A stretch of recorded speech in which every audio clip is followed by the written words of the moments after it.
என்னுடைய பேர் வந்துட்டு ஏகே முகமது ஜுனைத். நான் நாகமஹல்ல தக்னி அஹ்லி சுன்னத் ஜமாத்தின் பொருளாளராக இருக்கேன். இன்னைக்கு என்ன விஷயத்துக்காக நம்ம கோரிக்கை கொடுக்க வந்திருக்கோம்னு பாத்தீங்கன்னா, கோவை மாவட்டத்தை பொறுத்தளவு டவுன் ஹாசி அப்படிங்கிறது கடந்த 300 வருஷமா பரம்பரை வம்சாவளியா வர ஹெரிடிட்டரி ஃபார்மேட்ல தான் வந்துட்டு இருக்கு.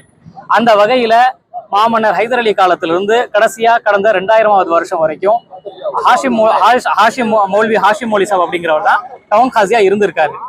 அவருடைய மரணத்துக்கு அப்புறம் பாத்தீங்கன்னா கடந்த 20 வருஷமா டவுன் ஹாசியா நியமிக்கப்படல. எங்களுடைய கோரிக்கை என்னன்னா, இந்த டவுன் ஹாசி அப்படிங்கிறது பரம்பரை வம்சாவளியில வர்றது.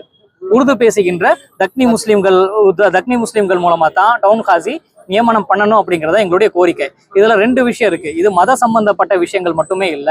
கோவையில் உள்ள அநேக வக்ஃபு சொத்துக்கள் பாத்தீங்கன்னா டவுன் ஹாசி இனாமா தான் கொடுக்கப்பட்டிருக்கு. அப்போ எங்களுடைய பல்வேறு நிர்வாகங்கள், அட்மினிஸ்ட்ரேஷன் சம்பந்தப்பட்ட விஷயங்கள் இருக்கு.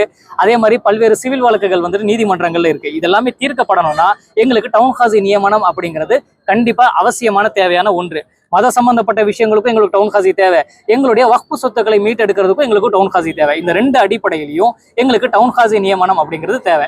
இன்னொன்னு, இது எங்களுடைய பாரம்பரிய உரிமை. 300 வருஷமா பாத்தீங்கன்னா உருது பேசுகின்ற தக்னி முஸ்லிம்கள் வம்சாவளியா தொடர்ந்து வந்துட்டு இருக்காங்க. அந்த உரிமைக்கு எதிராக மாவட்ட நிர்வாகம் அப்படிங்கிறது ஒரு நியமன குழுவை நியமிச்சிருக்காங்க. இந்த நியமன குழு பாத்தீங்கன்னா எங்களுக்கு தேவையான ரெப்ரசன்டேஷன், எங்களுக்கு உண்டான ரெப்ரசன்டேஷன் கொடுக்கல. அதுல இருக்கிற உலமாக்கள் பாத்தீங்கன்னா போதிய கல்வி தகுதியோ அனுபவமோ அவங்களுக்கு இல்லை.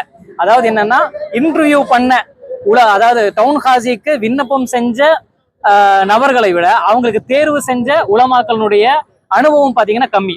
அதே மாதிரி சமுதாய பிரமுகர்கள் வரிசையிலையும் எங்களுக்கு உண்டான பிரதிநிதித்துவம் கொடுக்கப்படல.